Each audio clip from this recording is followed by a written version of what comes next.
കേരളത്തിലെ ഏറ്റവും വലിയ ശിവപ്രതിമ തിരുവനന്തപുരം ആഴിമലയ്ക്ക് സ്വന്തമെങ്കിൽ വലിയ ഗണേശ വിഗ്രഹം സ്വന്തമാക്കിയിരിക്കുകയാണ് കായംകുളം. പെരുമ്പള്ളി ശ്രീലക്ഷ്മി വിനായക സരസ്വതി ക്ഷേത്ര മുറ്റത്താണ് ഗണേശന്റെ കൂറ്റൻ പ്രതിമ സ്ഥാപിച്ചിരിക്കുന്നത്.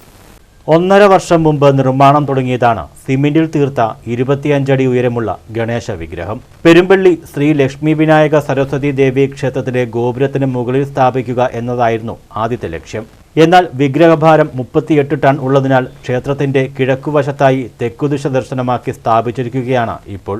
ഇത് ലക്ഷ്മി വിനായക ക്ഷേത്രം പണികഴിപ്പിച്ച ഏറ്റവും മഹത്തരമായ ഒരു ഗണേശ വിഗ്രഹമാണ്. ഭക്തജനങ്ങൾ സമക്ഷമായിട്ട് അവർക്ക് ദർശിക്കുവാനും അവർ പ്രാർത്ഥിക്കുവാനും അവർക്ക് മറ്റ് അനുഗ്രഹ കലകൾ ലഭ്യമാകുവാനും വേണ്ടി ചെയ്യുന്ന ഏറ്റവും മഹത്തരമായിരിക്കുന്ന ഒരു വിഗ്രഹമാണിത്.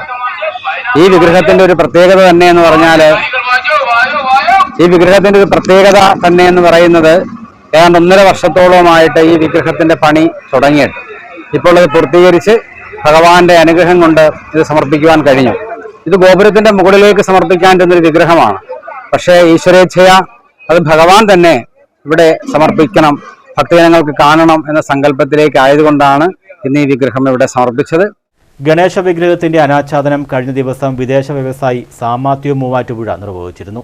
കായംകുളത്തു നിന്നും വലിയഴീക്കൽ തീരദേശ യാത്രയിൽ പെരുമ്പള്ളിയിലാണ് ക്ഷേത്രം സ്ഥിതി ചെയ്യുന്നത്. ഈ ഗണേശ വിഗ്രഹം കാണുവാൻ ഇപ്പോൾ ഭക്തജനങ്ങൾ ദൂരദേശത്തു നിന്നും എത്തുന്നുമുണ്ട്. News bureau, Kayamkulam.